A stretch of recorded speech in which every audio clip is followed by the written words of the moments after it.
Hey everyone, welcome back. Ready for another deep dive? Always. Great. Today we're heading over to Equatorial Guinea. Oh, interesting. Yeah, should be pretty fascinating.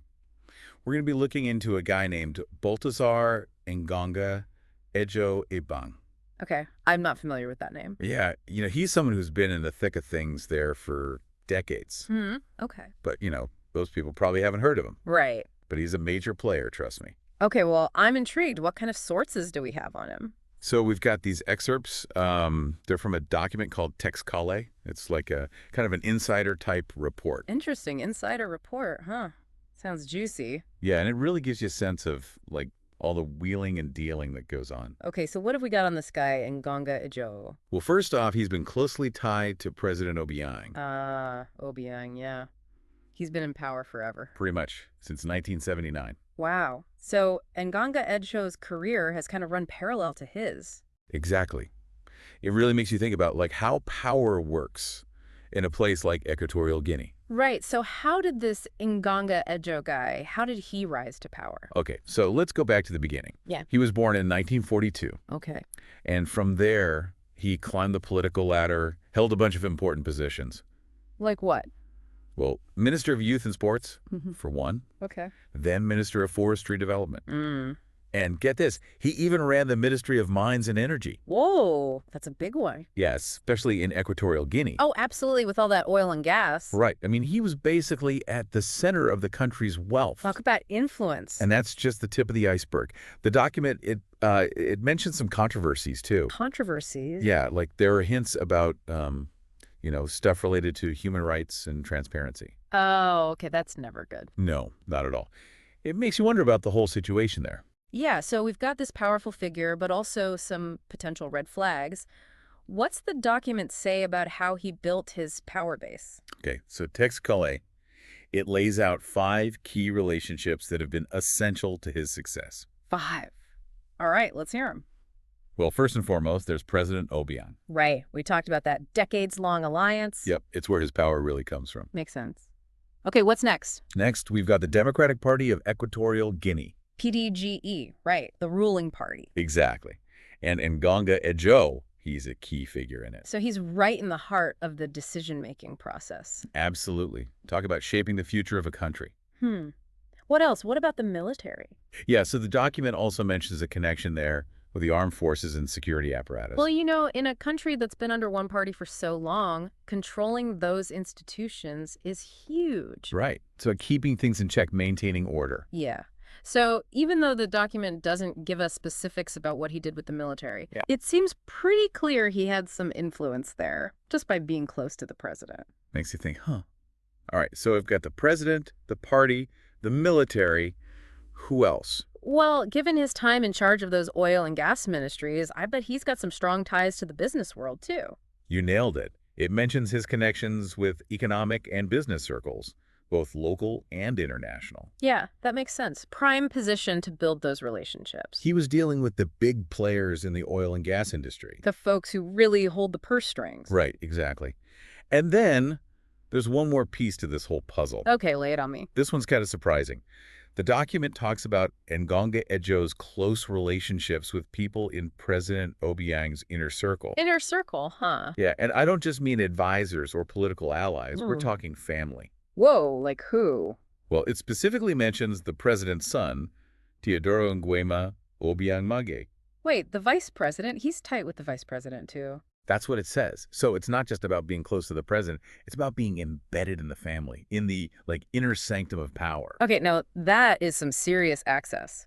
So we've mapped out this web of influence, but the question remains, what did he actually do with all this power? That's the big question, right? How has he used these connections to shape events in Equatorial Guinea?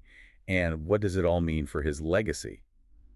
We'll be unpacking all that next time. It's like, okay, so he knows all the right people, but what does that actually mean? Right, because it's one thing to hold a powerful position, but to actually use it to shape events, that's a whole other story. And that's what's so interesting about this Ngonga Ejo guy. His career is it's a lesson in how power works behind the scenes, especially in a system where one party's been in control for so long. Like you said before, President Obiang's been in power for almost 50 years. Equatorial Guinea's basically been a one-party state for Nganga Edjo's whole career. So he had to work within a very specific system, one that was designed to keep things the way they were. It makes you wonder how much he could actually change, even with all those connections. Right. Was he calling the shots or just following orders? It's hard to say for sure.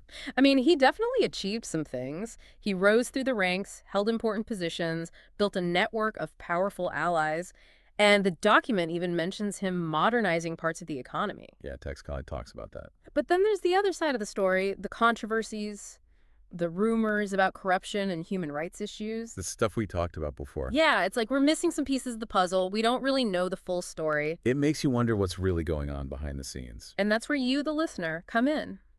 You have to look beyond what's on the surface, consider different perspectives, and try to figure it out for yourself.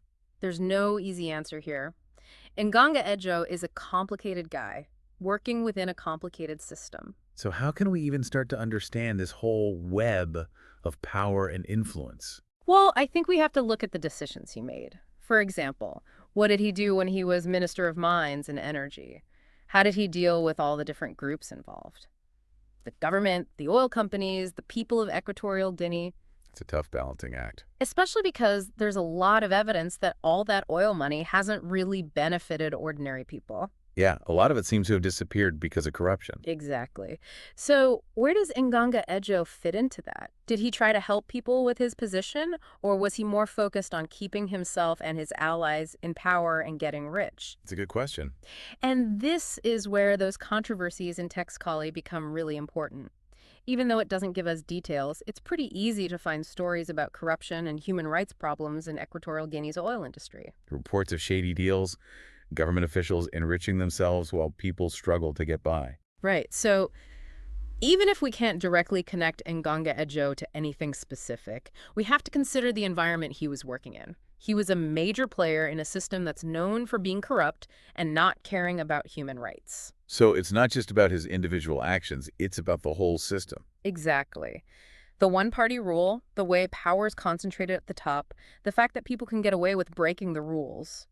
These things all contributed to what's happening in Equatorial Guinea. It's like judging a fish by its ability to climb a tree, you know? It doesn't make sense. You have to consider the context. Nganga Edjo was playing by a different set of rules. Right.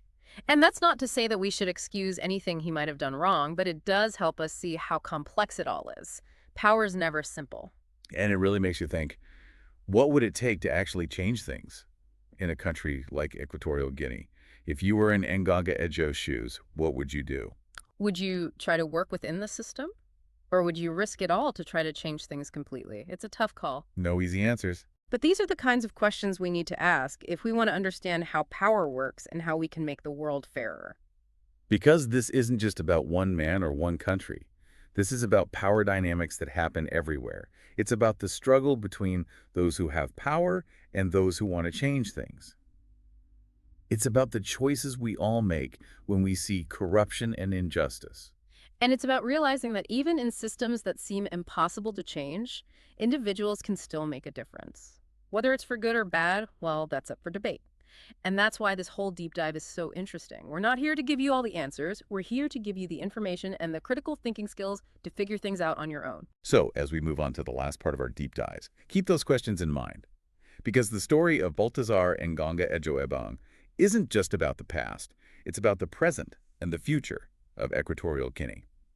Okay, so we've talked about Nganga Edjo Ebang's rise, his connections, all the controversies. But some people might be thinking, so what?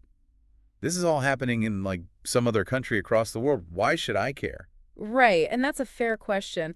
But the thing about power is, it works in similar ways everywhere. Doesn't matter if it's a small town or a big country, like, the basics are the same. Yeah, it's like, once you understand the rules of the game, the language of power and influence, you start to see it everywhere. Exactly. I mean, think about it. We've all dealt with these kinds of dynamics. Right. Like office politics at work. Oh, for sure. Or how decisions get made in your town, even within families. Yeah, there's always those power dynamics. Right. So by looking at a big example like Nganga Edjo, we can understand those smaller everyday situations better. It's like you suddenly see behind the curtain.